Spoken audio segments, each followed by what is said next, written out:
예, 서울의 집값이 계속 오르고 있습니다.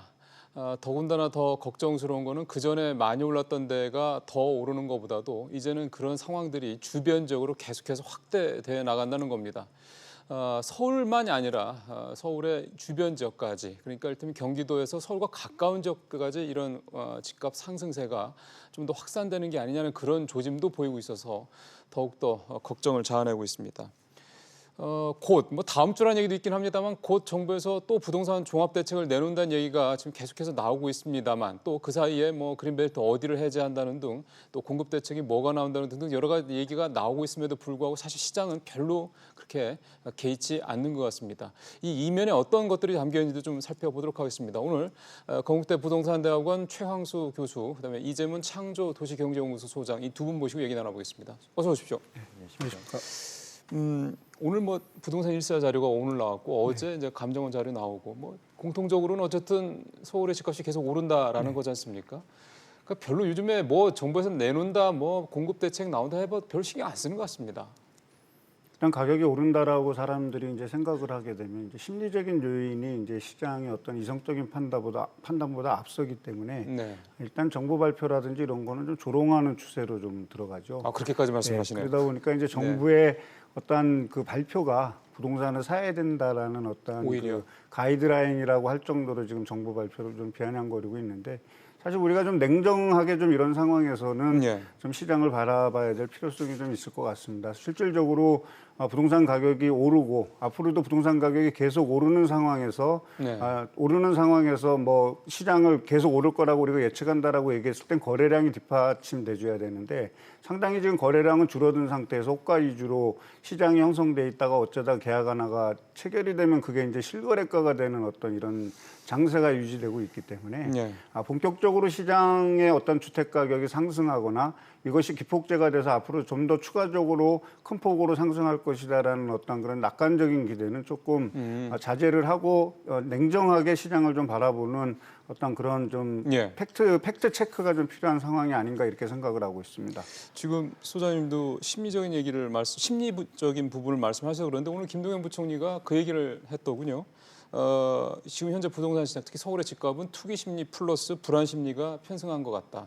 여기에 불안 심리가 들어가면 투기 심리 얘기는 새삼스러운 얘기가 아니기 때문에 차치하더라도 불안 심리가 편승했다는 얘기를 경제부총리가 직접 얘기할 정도면 지금 시장의 상황이 뭐라 할까요? 아까 비이성적이라는 표현도 쓰셨습니다, 소장님. 하여간 정상적인 상황은 아니라고 이제 보는 시각들이 많은 것 같습니다. 상대적 박탈감도 있는 것 같고요. 상대적 박탈감이라는 건 집 없는 사람들 얘기하시는 거죠? 그러니까 집 없는 사람들도 있고요. 이미 이제 보유하고 있는 분들도 이제 그동안에 이제 그 가격 상승을 주도하지 못한 지역들 이런 데 보유하신 분들도 나름대로 내가 뒤처지는 거 아니겠느냐 예. 이런 생각들을 하는 것 같고요. 네. 또 하나는 이제 현재 이제 집값이라든가 이런 것들이 좀 상당히 이제 과도하게 이제 오른 측면이 분명히 존재하는 것 같고요. 예. 이제 그런 어떤 현상에서는 우리가 소장님이 말씀하신 것처럼 이제 이성적으로 바라봐야 될 필요성은 있는데 현실적으로 이제 물리적으로 이제 본다면 거래량이 수반되지 않는 어떤 집가 상승 또 더군다나 지금의 가격이 완전히 이제 그 상승기의 가장 목전에 있는 것이 아니라 계속 견조한 상승이 되려면 일단 소득도 좀 증가를 해야 되고요. 그 다음에 경제 성장률이라든가 이런 것들이 좀 수반이 돼야만 이제 견조한 어떤 우상향을 이제 얘기할 수 있는데 그것이 없는 상태에서 그냥 가격만 오른다라는 거는 가격 상승에 대한 어떤 피로감이 상당히 지금 잦아들고 있는 시점이 아닐까 이런 생각을 굉장히 해봅니다. 지금 소득 말씀을 하셔서 그런데요. 사실은 지난번에 1분기, 2분기 가계 동향 조사 결과를 보면 그때는 이제 포커스가 주로 저소득층 소득이 줄었다는 쪽으로 포커스 맞췄으면 사실은 그 고소득자 그러니까 네. 상위 20%인 5분 이의 소득은 계속해서 늘고 있단 말이에요. 오히려 격차가 더 4분위, 3분위 하면 훨씬 더 벌어지더라고요. 그래서 최근에 부동산 전문가가 그런 얘기를 했습니다. 지금의 서울의 집값 상승은 공급적인 부족 측면도 물론 있지만은 소득이 증가한 사람들이 많아지다 보니 그 사람들이 새 집을 사려는 수요가 늘어난 게 아니냐 그 부분이 있다라는 얘기도 했거든요. 좀 소득 말씀을 해서 그런데 결국 지금 서울의 집을 그 돈을 주고 살 수 있는 사람들은 결국 돈 많은 사람들밖에 없는 거 아닙니까? 그 말씀도 맞긴 맞고요. 또 최근에 이제 대출이라든가 이런 것들도 한번 예. 시장을 한번 본다면 대출을 받을 때 실제로 이제 집이 없거나 무주택자인 분들이 쉽게 살 수 있는 그런 정책이 오히려 아닐 수도 있는 게요. 대출을 이제 신청을 하거나 그러면 신용이라든가 그다음에 또 본인의 소득이라든가 이런 거에 따라 대출 자체가 이제 비례가 되게 되는데 오히려 좀 소득이 좀 잘 있고요. 그다음에 또 소득 기반이 좀 괜찮은 분들이 대출도 받을 수 있고 거기에 따라서 금리도 좀 낮게 되는데요. 오히려 집을 꼭 매수를 해야 되고 아직 무주택인 분들이 소득을 실수요자들 신청을 하면은 오히려 대출이 아예 안 되거나 아예 금리도 상당히 높거나 아니면 1금융권에서 안 되니까 2금융권, 3금융권으로 오히려 그 약간 악화된 어떤 대출 예. 시장으로 참여하는 그런 현상들이 있습니다. 그 얘기는 저희가 좀 이따 조금 더 자세하게 종합적으로 정부 대책 좀 얘기 나오는 거에서 한 번 더 여쭤보도록 하겠습니다.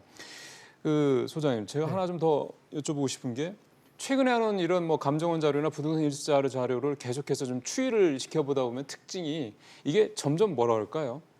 경제에서 우리 경제 쪽에서 좋은 얘기할 때 선순환 구조 이런 얘기 많이 하지 않습니까? 이거는 뭐 집값이 선순환으로 돌아가는 건가요?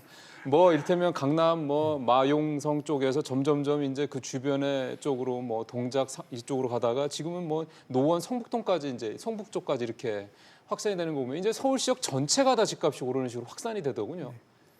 네, 그러니까 이제 일종의 뭐 그건 뭐 악의적인 선순환이라고 봐야죠. 그러네요.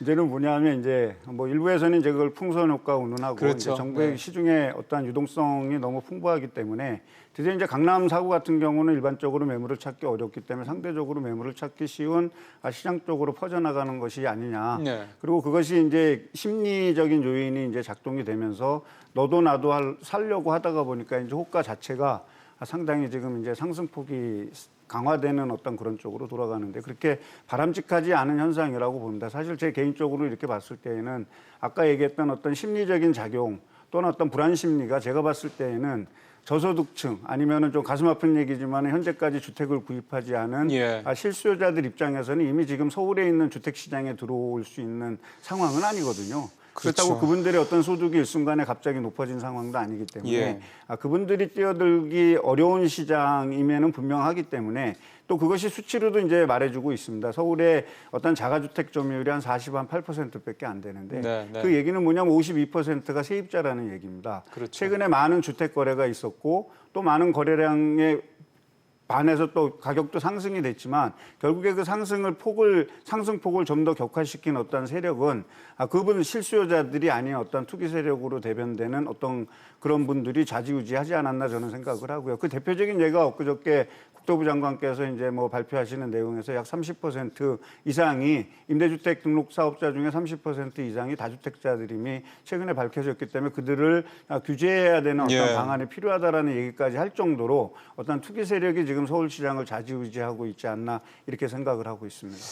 그래서 좀 뭐 잠시 후에 이제 공급 얘기할 때 좀 다시 말씀을 좀 나누겠습니다만은 공급 부족론을 주장하는 사람들에 대해서 반박하는 논거로 이제 그게 제시가 되더군요. 서울에 집 가진 사람들 그동안에 주택 공급이 없었던 것도 아니고 뭐 어쨌든 계속 있었는데 자가 보유율이 계속 떨어지는 거는 결국 그 집들이 다 어디 간 거냐, 그 다주택자들 아니냐, 뭐 이렇게 보는 시각도 있긴 하더군요. 근데 그 얘기는 공급 얘기가 조금 더 자세히 좀 해보도록 하고요.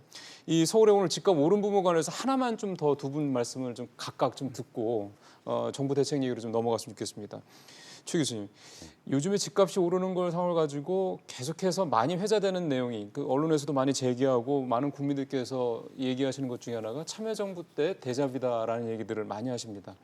일단은 아마 시청자분들께서 뭐 잘 이해하시는 분도 계시겠지만 혹시 모르시는 분도 계실 수 있어서 참여정부 때 대자비 얘기가 왜 나오는 건지 그때 상황을 좀 설명을 해주시죠. 뭐 어떻게 보면 뭐 나름대로 또 인간적으로도 아마 참여정부 시절하고 현재 그 문재인 정부하고도 좀 그런 그 연관성이 있을 거고요. 그렇죠. 정부 성향도 좀 그렇죠. 네, 그렇습니다. 그다음에 이제 또 참여정부 시절에는 이제 지금과 같이 계속 강력한 어떤 규제책을 썼던 어떤 공통점이 좀 현재 완전히 똑같다라고 판박이다 이렇게 얘기하는 사람들 분명히 있고요. 또 하나는 뭐냐면 그런 어떤 참여정부의 규제가 있음에도 불구하고 그 참여정부 당시에도 규제가 시작되고 나서 계속 지금처럼 집값이 올랐다라는 어떤 그런 싱크로가 분명히 존재하고요. 다만 이제 다른 점이 뭐냐면 그 당시에는 그래도 경제 성장률이라든가 소득 기반이라든가 이런 것들이 계속 우상향하고 있던 그런 시기였고요. 지금보다 경기가 나았다는 얘기군요. 그러니까 상대적으로 나았다는 거죠. 이제 절대치는 아니겠지만, 근데 지금은 그런 어떤 뭐 경기가 뭐 좋거나 그다음에 또 소득 증가라든가 이런 증가 폭이 네. 그렇게 많지 않은 상태에서도 계속 비슷하게 가격 상승이 이제 오른다라는 것은 약간은 좀 참여정부의 어떤 그런 부동산 상승 시기하고는 살짝 다른 측면들이 분명히 존재한다. 이렇게 볼 수 있습니다. 경기가 좋을 때 집값이 올라가는 거에 대해서는 충분히 이해가 뭐 논리적으로 상식적으로 이해가 되는 부분인데 지금 말씀하신 대로 경기가 나쁜 상황에도 집값이 이렇게 오른다. 좀 이게 결국 이제 투기적인 부분이 크다라고 이렇게 봐야 된다는 겁니까? 예, 분명히 뭐 투기적인 측면들도 있는데 단순하게 근데 정부가 바라보는 투기꾼의 어떤 논리 또는 이제 투기꾼이 많아서 이렇게 오른다라는 것보다는 정부가 이제 그런 투기꾼들이 바로하지 못하도록 이제 대책을 세워가는 것도 정부의 역할이기도 그렇죠. 하고 네. 모니터링의 대상이기도 한데 모든 어떤 그 주택의 매수자가 단순하게 투기꾼으로 해자될 만큼 모두 다 이렇게 얘기할 수 있는 부분은 아니어서요. 그분들 중에서는 또 아까 얘기했던 박탈감이라든가 그럼요. 또 네. 실수요자들도 있을 것이고 이러니까 그걸 갖다 전체적으로 이제 한번 쭉 한번 조망을 해야 되는 게 아닌가. 그러니까 한쪽으로만 모든 것들을 이렇게 뭐 어떤 개념져서 이렇게 맞아요. 얘기하는 거는 그것도 좀 문제가 있지 않나 생각합니다. 만약에 그렇게 좀 일방적으로 그러니까 어떤 거를 그게 다 한꺼번에 이렇게 뭐 몰아서 이렇게 규정을 한다면은 대책도 사실은 적절한 대책이 나오지 못할 수 있을 테니까요. 그런 부분들은 적절하게 저도 충분히 좀 납득이 가는 그런 이제 말씀이신데 소장님께서도 뭐 아마 참여정부 때 그런 상황과 지금 상황을 뭐 본인 스스로도 좀 이렇게 대비해서 좀 많이 보실 텐데 소장님께서는 어떻게 보고 계십니까? 제가 봤을 때는 이제 첫 번째로 언론의 기사 행태가 똑같다라는 거죠. 예. 문제는 뭐냐면 IMF 이후에 이제 DJ 정부에서 침체된 경제를 살리고 한국 경제를 살리기 위해서 할 수 있는 모든 방법을 사실 다 했지 않습니까? 예. 싸게 어떤 국유재산이라든지 이런 것도 싼 값에 파는 반면에 또 모든 부동산에 대한 규제를 풀어줬습니다. 예. 그 리스크가 이제 그대로 이제 노무현 정부에 와서 맞아요. 예. 노무현 정부에서 이제 부동산 경기도 상승하면서 이제 IMF 위기를 겪으면서 이제 경제 성장에 어느 정도 기반이 갖춰지는 가운데 부동산 가격이 폭등하기 시작했고 그 부동산 가격이 폭등하는 거에 맞춰서 정책이 계속 뒤를 따라간 거죠. 후행적으로 따라가다 보니까 지금과 마찬가지로 정책이 예. 이제 조롱하는 어떤 그런 상태가 됐다라는 것이 예. 가장 공통점인 것 같고요. 예. 차이점이라면 아까 우리 최 교수님이 말씀하셨듯이 어떤 경제 성장률의 어떤 상황이 틀리고 그다음에 이제 그 당시 시중에 풀렸던 유동성과 지금의 유동성의 어떤 질과 양의 차이가 현격하게 차이가 나고 있다라는 얘기입니다. 결국에 뭐냐면 지금 이 유동성이라는 거는 정부의 어떤 정책 한두 가지 가지고서 이거를 제어할 할 수 없을 만큼의 어떤 유동성이 풍부해졌기 때문에 네. 여기에 지금 한계가 좀 노정된 것 같고요.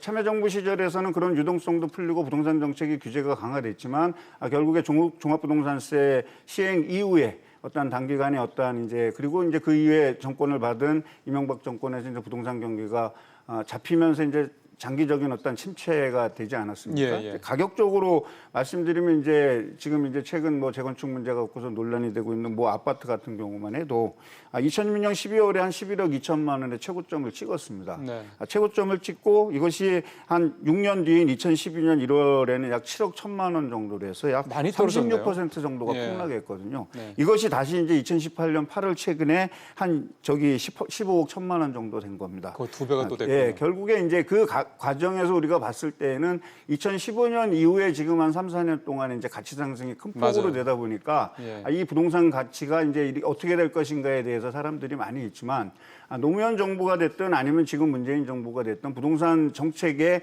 어떠한 영향은 항상 후행적으로 나타나기 때문에 네. 지금 이제 이 가격 상승에 너무 몰입이 되게 된다라면 대자뷰라는 거는 장점도 있지만 단점도 있지 그럼요. 않겠습니까? 네. 가격이 상승하는 거를 똑같이 따라간다라면 그 일정 시간이 지난 다음에 가격이 하락하는 것도 대자뷰가 될 수 있기 때문에 지금 특히 뭐 투기 세력 보다는 이제 실수요자라든지 네, 일반 네. 소비자들 입장에서는 그런 거를 철저히 좀 모니터링을 해서 과거 정부하고 비교한다라면 이것은 단순한 조롱거리가 아니라 투자 내지는 엄청난 경제 공부의 어떤 교과서가 되지 않을까 저는 이렇게 생각을 하고 있습니다. 그 아마 대자뷰 참여정부 때 대자뷰 얘기하는 분들은 대부분 참여정부 때 집을 사서 그때 집값 막 오를 때 사서 돈을 벌었다는 학습 효과를 감안을 해서 그렇게 말씀하시는 분들이 많으실 텐데 그 말씀하신 대로 2010년대 초반에 집값이 상당히 많이 떨어졌던 거를 또 기억하시는 분들 같은 경우는 그때 그렇게 따라가다 잘못 들어가서 뒤늦게 들어가서 굉장히 고생했던 기억이 나시는 분들도 있을 거라는 말이죠. 네, 가산을 많이 탕진했고요. 그러니까요. 네. 이게 그 집이라는 게 뭐 맨날 뭐 오르고 계속 오르기만 한다면 문제가 있겠습니다만 사실 집값이라는 것도 사이클이 있는 거기 때문에 지금 그런 부분들도 지금의 이 약간의 좀 뭔가 뭐 계속해서 집값이 오르는 게 아니냐라고 불안해하시는 우리 시청자분들께서는 한번 좀 참고하셨으면 좋겠다는 생각이 좀 듭니다.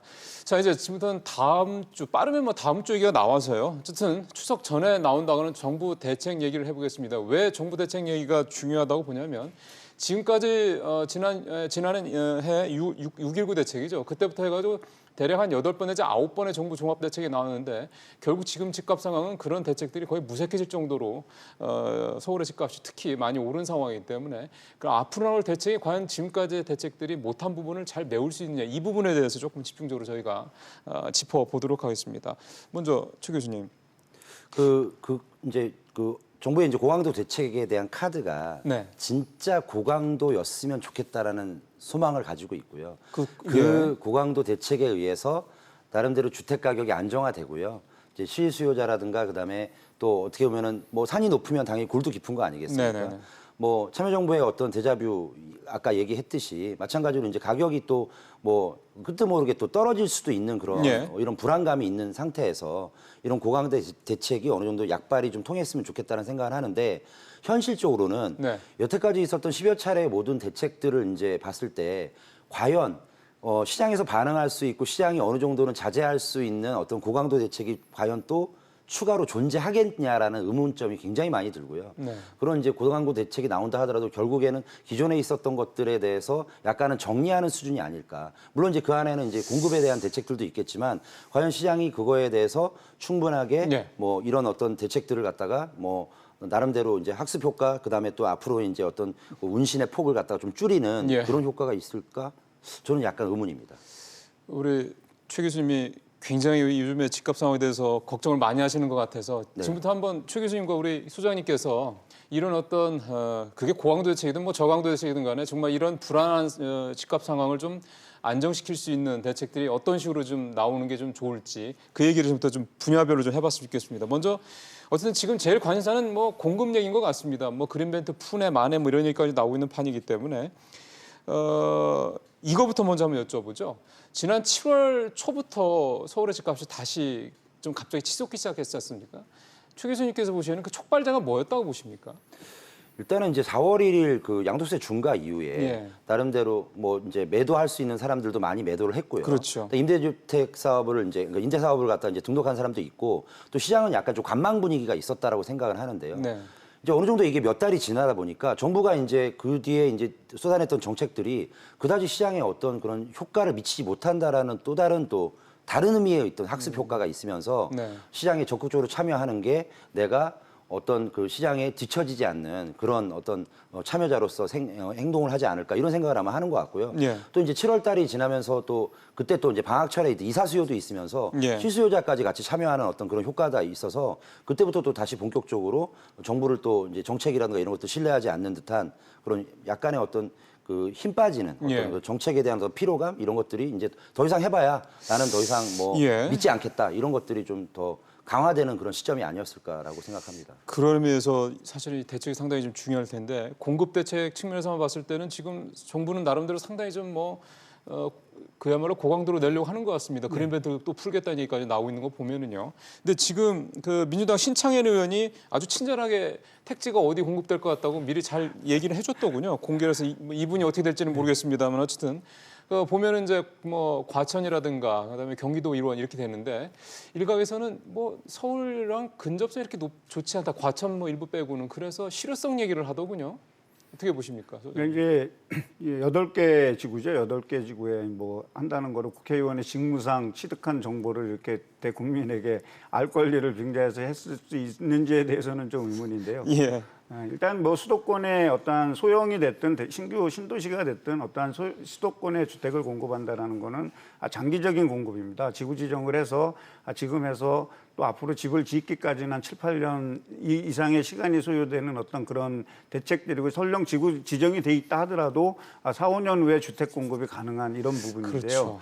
그런 부분들이 지금 현재 서울에 이 끓고 있는 이 집값을 잡느냐에 대해서는 일단 심리적인 부분이라든지 현실적으로 어떤 정책의 효과를 직접적으로 보기에는 좀 어렵다라고 보여집니다. 다만 이제 무주택자들이라든지 지금 청년층이라든지 이런 분들이 생활 설계를 하고 직업을 선택할 때 그런 대도시들이 들어오는 아니면 이런 대형 주택들이 임대주택을 기반으로 해서 공공주택이 들어온다라면 그 주택 인근의 어떤 생활 기반을 잡는다 그랬을 때는 상당히 좀 효과가 좀 있을 거라고 좀 보여지고요. 그다음에 이제 서울에서 이제 공급을 할 수 있는 거는 이제 뭐 도시 재생을 통해서 그러게요. 한다든지 아니면 이제 소형 주택을 개발해서 한다든지 아니면 연립주택들을 전체 리모델링을 한다든지 아니면 리빌드를 할 수 있는 어떤 이런 법을 좀 규제를 완화해서 대규모의 재건축이나 재개발이 아닌 소형 단위의 어떤 주택들로 해서 주택수를 배가시키는 어떤 그런 방법이 병행돼야 될 거라고 보여집니다. 그런 것이 병행되지 않으면 서울은 여전히 뒤끝게 될 것이고요. 제가 이제 어디 그 젊은 청년들 모이는 자리에 가서 한번 질문을 해봤습니다. 이 중에 결혼하신 분이 있습니까? 그랬더니 한 80% 이상이 결혼 안 하셨더라고요. 그럼 결혼을 하는 첫 번째적인 전제 조건이 뭐면 되겠습니까?라고 했을 때 그분들이 동시에 한 말이 집입니다. 그렇죠. 결국에 뭐냐면 지금 청년들이라든지 우리 도시에 사는 저소득층 적어도 한 40% 정도는 주거 문제 때문에 항상 고민을 갖고 있는데 그것이 서울에서 이 주거 문제를 어떻게 해결할 것인가에 대한 문제는 지금 강남 사구라든지 마용성에서 들고 있는 아파트의 문제하고는 또 다른 별개의 문제라는 것이죠. 그러니까 이런 것들을 양동해서 짓지 않는다면 서울은 늘 공급 부족이라는 얘기에 시달릴 것이고 그것이 사실이든 사실이 아니든 많은 사람들의 어떤 심리적인 요인에 작용해서 주거 불안의 요인이 될 거라고 생각하고 있습니다. 그래서 좀 저도 드리는 말씀입니다만 지금 말씀하신 대로 그런 식의 공급 대책은 정말로 적어도 5, 6년 이상, 4, 5년 이상 걸린다는 걸 봤을 때 상당히 중장기적인 대책이고 지금 끌어오고 있는 이 어떤 수요를 붙잡기는 어렵다는 얘기예요. 그러면 지금도 잠깐 뭐 도시재생 이런 말씀도 하셨습니다만 좀 다른 차원에서 공급을, 그러니까 기존에 있는 주택이 풀리면서 나타날 수 있는 그런 공급 대책, 그러니까 그런 식의 어떤 주택 공급 대책도 필요한 게 아닌가 싶어서 그래서 나오는 게 거래세 얘기를 하더군요. 네, 뭐 현재 있는 이제 수요가 좀 많은데 공급이 모자라는 현상들이 분명히 존재하지 않습니까? 근데 그런 때 이제 그러니까 주택에 대한 어떤 매도인들이 쉽게 이제 매도를 할 수 있어서 어느 정도 이렇게 이제 물론 이제 매도를 쉽게 할 수 있다면은 약간의 어떤 집가 상승에 또 분명히 영향을 미칠 수 있는데 잠깐은 오르겠죠. 근데 이제 어느 정도 한번 1년 정도 아니면 6개월 정도 이렇게 한번 보시고 그리고 나서 나중에 이제 시간이 지나면 분명히 이제 그러니까 집값 상승에 대한 피로도가 지금 굉장히 많이 있는 상태에서 나름대로 매물이 좀 많이 쏟아지게 되면 사는 사람 입장에서도 선택의 폭이 넓어지면 분명히 신중하게 생각하는 사람들도 분명히 존재할 것이고요. 거기에 따라서 시장의 자정 기능에 의해서 뭐 주택 가격이 이런 것들이 저절로 이제 안정화될 수도 있는데 정부는 이런 것들을 현재 여태까지 해왔던 정책들을 봤을 때는 선택하기가 쉽진 않을 거라는 생각이 그럼 이번 대책의 그러니까 거래세 인하 얘기는 포함되지 않을 것 같다는 생각이신 거죠? 않는다고 봅니다. 그래요? 않는다고 보고요. 그럼 그 거래세를 인하, 그러니까 이를테면 뭐 거래세를 내리지 못하는 그 이유는 어떻게 보세요? 일단은 거래세를 인하를 해서 거래가 활성화되면서 기존에 있는 소유자들이 이제 불로소득 또는 양도 차익을 이제 발생하는 것들이 쉬워지니까 거기에 따라서 뭐 일시적이긴 하겠지만 뭐 한 6개월이든 1년 동안 이제 가격 상승하는 어떤 그런 것들에 대해서 정부가 묵과할 수 없다라고 생각하는 것 같은데 뭐 어떻게 보면 이제 그걸 갖다 이제 실질적으로 이제 한번 재원을 하자면 정부도 시장의 기능을 좀 믿고 그러니까 단순하게 옥죄기를 해서 매물이 없게 해서 또 수요자는 계속 넘쳐나는데 가격을 계속 이제 올리는 어떤 현상들로 역선택을 하지 말고 뭐 시장의 어떤 그런 판단들도 믿어보는 것도 어떨까 하는 생각이 지금쯤이면 해볼 만하지 않을까 이렇게 사실 가집니다. 이번에 지금 서울의 집값이 올라가는 이유 중에 하나가 매물 잠김 얘기를 많이들 하시는데 그 이유 중에 하나도 이제 임대 사업자들이 늘어나면서 8년 동안 묶이니까 매물이 더 줄어들었다 뭐 이런 설명들도 하는데요. 거래세를 내렸을 때는 그런 순기능 또 말씀하신 대로 그런 역기능 같은 걸 좀 정부가 좀 중간에서 균형을 좀 잘 잡아줬으면 좋겠다는 지적들이 뭐 그래서 있는 것 같긴 합니다만 아까 우리가 실수요자 공급 얘기를 하면서 아까 여러 가지 뭐 도시 재생이나 이런 부분까지 연계해 살 필요했다는 말씀도 하셨는데 아까 추 교수님도 청약 얘기를 잠깐 하셨거든요. 만약 이를테면 이제 뭐 4, 5년 뒤가 아니라 당장 뭐 분양을 이렇게 하게 됐을 경우에라도 지금 상황에서는 실수요자들이 이를테면은 청약을 해서 분양을 받더라도 뭐 이를테면 그 돈을 대기가 상당히 좀 어려운 그런 구조로 돼 있다 이런 지적들이 좀 많이 있어서요. 그러니까 사실 이런 디테일에서 상당히 좀 실수요자들을 좀 도와주기 위한 어떤 그런 정책적인 어떤 보완이 필요하지 않겠냐라는 생각도 좀 듭니다. 근데 제가 생각했을 때는 이제 서울을 예를 들어서 이제 뭐 투기 지역이라든지 투기 과열지구로 지정됐을 경우에는 LTV하고 DTI 기준이 한 40%로 줄어들지 않습니까? 예. 거기에 이제 실수요자들은 지임돌 대출이라든지 이런 걸로 해서 기존의 대출 제도를 좀 유지하고 있고요. 그다음에 이제 그 가계소득에 있어서 이제 부부 합산으로 해서 뭐 7천만 원이냐 아니냐 최근에 논란도 있었지만 예, 그랬었죠. 그거는 조금 시대적인 정서에 맞지 않다 그래서 약간 좀 상향될 것 같은 상황인데 결국에 뭐냐면 LTV하고 DTI가 지금 이 투기 지역이라든지 투기 과열 지역에서 새로 청약을 받을 때 무주택자인 경우에는 어느 정도 혜택이 있기 때문에 그렇게 자금 대출 규모가 옥죄다라고 생각하지 않거든요. 근데 제가 생각했을 때에는 그 대출의 질이라고 저는 생각을 합니다. 예. 대부분의 거기에서 받는 대출은 은행의 어떠한 고수익 구조지 어떤 실수요자들한테 어떤 상당한 배려가 들어가는 구조가 아니거든요. 예. 그러니까 변동금리를 고정금리로 확보하고 그리고 고정금리의 저리를 지원해주면서 그것이 장기적으로 20년에서 30년 동안 이렇게 안정적으로 상환할 수 있게끔 이런 식으로 대출 구조를 바꿔주는 게 더 중요하지. 지금 뭐 이 지역에서 뭐 예를 들어서 소득이 뒷받침되지 않는데 대출을 80% 90% 받아서 집을 사라고 할 수는 그것도 없는 거 마찬가지죠. 아니겠습니까? 예. 결국에 한 30%는 예. 자가 부담이 있어야 되고 그 정도의 소득이 있었을 때 원리금을 갚는다라는 어떤 판단 기준이 되기 때문에 예. 지금 현재 은행권에서 지금 하고 있는 이런 것보다도 주택 지원에 따른 어떤 재원을 마련해서 상당 기간, 장기간 동안의 저리와 어떤 원금 상환 부담을 줄여주게 된다 그러면 설령 소득이 낮다 하더라도 그것이 생활에 반영이 돼서 가계 경제에서 소비로 이어질 수 있는데 무조건 지금 얘기하는 건 LTV하고 DTI 비율만 높여주라는 얘기거든요. 그거는 제가 봤을 때 전혀 좀 현실하고 맞지 않는다라고 생각합니다. 그러니까 참 어떤 그런 제도의 뭐 적용이 사실 좀 시장 상황에서가 봤을 때 조금 이게 좀 거리가 있고 네. 좀 경직되게 적용을 하고 이런 부분들이 계속해서 이런 어떤 서울 집값의 상승에 어떤 그런 여러 가지 좀 다른 후폭풍 중에 하나가 아니냐 그래서 그런 얘기도 좀 나오는 것 같은데요. 오늘 사실은 경기도시공사에서 저희도 아까 뭐 저희 취재 기자가 얘기를 했습니다만 분양가 원가를 뭐 공개했다 이런 얘기도 있었거든요. 그래서 그런지 모르겠습니다만 최근에 분양원가 공개 항목을 늘리겠다는 김현미 국토부 장관의 얘기도 있었고요. 정동영 그 민주평화당 대표도 이제 그런 얘기를 하고 그래서 이 분양원가를 공개하는 이런 부분들이 실제로 서울의 집값을 잡는 게 효과가 있겠느냐 이런 부분에 대해 궁금해하시는 분들이 많으신 것 같습니다. 그동안 이제 분양 원가를 공개하자라는 어떤 요구라든가 이런 내용들은 상당히 많이 있었는데요. 그렇죠.